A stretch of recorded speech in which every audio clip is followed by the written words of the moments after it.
आज हम थोड़ा-सा हट के बात करते हैं। टैक्सेशन पे तो हमने बहुत बात की, आज कुछ अकाउंट्स की बात करते हैं, हिसाब-किताब की बात करते हैं। वो एक बड़ी मशहूर ज़रबुल मिसल है कि हिसाब का अगर आप हिसाब का शिकार हो जाएँ, तो आप बच नहीं सकते। आप बाकी किसी भी प्रोडक्शन में, सेल में, परचेज़ में किसी भी जगह पे फँस जाएँ अकाउंट्स में, तो आप निकल जाएँगे, लेकिन अगर आप हिसाब में फँस गए, तो आप उससे निकल नहीं सकेंगे। इंटरनल कंट्रोल सिस्टम एक ऐसी चीज़ है जो कि कॉमनली सुना हुआ नाम है। जो प्रोफ़ेशनल बॉडीज़ के लोग हैं, उन्होंने चूँकि इसको पढ़ा हुआ है अच्छी तरह, वो तो जानते हैं। ये हम चूँकि अवेयरनेस है कॉमन लोगों के लिए, तो इसलिए इस पे आज हम डिस्कस कर रहे हैं।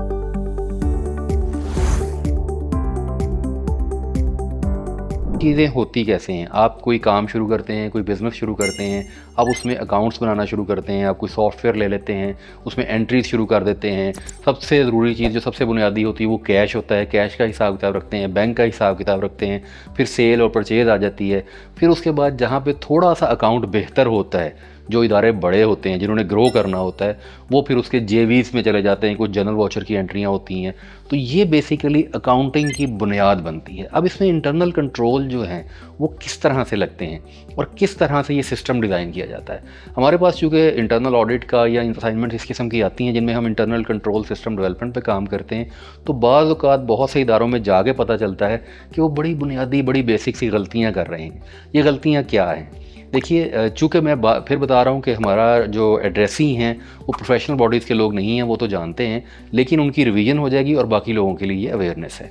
वाउचर सबसे बेसिक बुनियादी चीज़ है। वाउचर क्या होता है? वाउचर में आप एंटर करते हैं कि ये मैंने बिज़नेस ट्रांजैक्शन नोट की है। मैं डेफिनेशन पे नहीं जा रहा, मैं समझाने की तरफ जा रहा हूँ।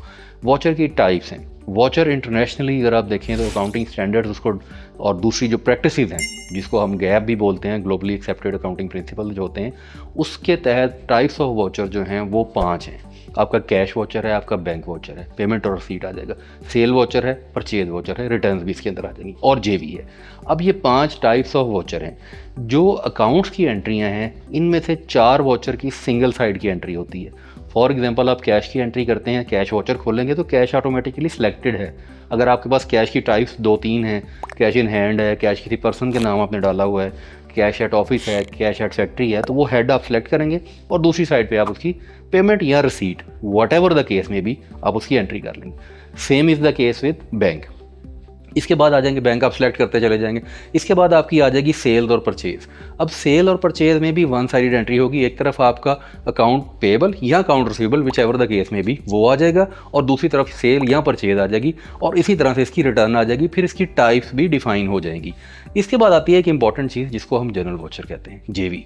जेवी में एक प्रॉब्लम क्या होती है, बहुत सारे इदारों में ये हमने बारहा नोट किया है, और ये वो बुनियादी गलती है जो कि बहुत बड़े बड़े इदारे भी बाज़ औक़ात कर रहे होते हैं, कि वो एंट्री की जो टाइप्स हैं वो दूसरे 4 वाउचर की होती हैं, लेकिन उसका जेवी डाल देते हैं किसी एडजस्टमेंट पर्पज़ के लिए, किसी भी पर्पज़ के लिए।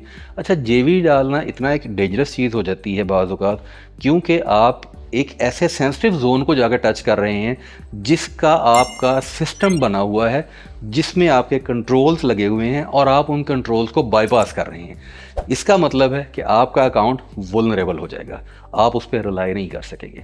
जिनके ऑडिट्स होते हैं, प्रॉपर इंटरनल ऑडिट होते हैं, उनमें ऑडिटर आते हैं, वो आके उनकी इस किस्म की गलतियों की निशानदेही कर देते हैं, लेकिन उसके बावजूद जेवी का जो बुनियादी पर्पज़ है, बुनियादी पर्पज़ बेसिकली अक्रूवल बुक करना होता है। अकाउंटिंग प्रिंसिपल्स हैं जिसमें अक्रूवल की बुनियाद पे एक्सपेंसेस बुक किए जाते हैं। जो एक्सपेंस आपने करना है आने वाले दिनों में, उसको आज आप बुक करते हैं, उसके बाद उसकी पेमेंट करते हैं। तो अक्रूवल की बुकिंग के लिए बेसिकली जेवी इस्तेमाल होता है। लेकिन यहाँ पे प्रैक्टिस ऐसी की जाती है बहुत सारे बिजनेसेस में कि वो जर्नल वाउचर में वो तमाम एंट्रियाँ डालनी शुरू, या टाइप। अच्छा, इसमें एक और बड़ी इंटरेस्टिंग चीज़ है, बहुत सारे लोग इससे अवेयर नहीं होते। बाज़ औक़ात उन्होंने उस वाउचर का नाम कुछ और रखा हुआ होता है, बट उसकी टाइप पीछे बैक पे जेवी होती है।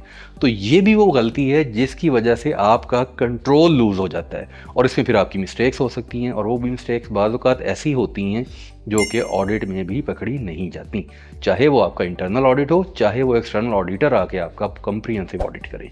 तो ये बेसिकली बुनियाद है आपके इंटरनल कंट्रोल सिस्टम की। उसके बाद फिर देखिए, डेटाबेस जो है ना, ये बड़ी समझने वाली चीज़ है। अकाउंटिंग बॉडीज़ के लोग आईटी से इतने इक्विप नहीं होते, आईटी वाले अकाउंट से इतने इक्विप नहीं होते। तो इन दोनों के दरमियान जो ब्रिज बनता है वो बनता है आपका सॉफ्टवेयर, जिस सॉफ्टवेयर पे आप अपना अकाउंट्स बना रहे हैं।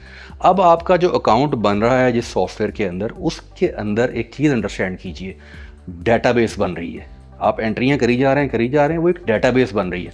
उस डेटाबेस की यूटिलाइजेशन किसके लिए है? देखिए, जो लोग अकाउंटिंग प्रोफेशन में हैं, पढ़ के आते हैं, वो जानते हैं कि फाइनेंशियल रिपोर्ट्स का पर्पस होता है ट्रू एंड फेयर एक पिक्चर दिखाई जाए मैनेजमेंट को कि आपके अकाउंट्स में हिसाब किताब में है क्या। तो जब आपने रिपोर्ट्स बनानी है तो ये रिपोर्ट्स उसी डेटाबेस से बननी है। अब वो डेटाबेस जितना ठीक होगा, जितना रिलायबल होगा, उतनी एक्यूरेसी ऑफ रिपोर्ट होगी और उसके बाद अल्टीमेट मैनेजमेंट के पास डिसीजन मेकिंग आएगी।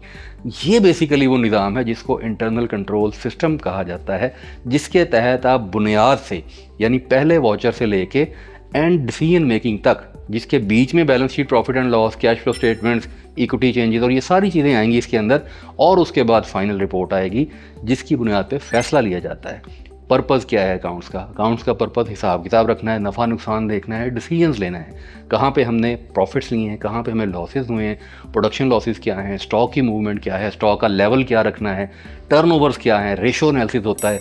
ये सारी की सारी चीज़ें कहाँ से आनी है? डेटाबेस से। और डेटाबेस कहाँ से बनना है? इन्हीं 5 टाइप्स ऑफ वॉचर से। तो बुनियाद को तगड़ा जब करेंगे उसके बाद ही आपका अकाउंट तगड़ा होगा, और वो आपको ट्रू एंड फेयर जो अकाउंटिंग पिक्चर है वो बताएगा, जिसकी बुनियाद पे मैनेजमेंट किसी भी डिसीजन को लेने में कामयाब या नाकाम होगी।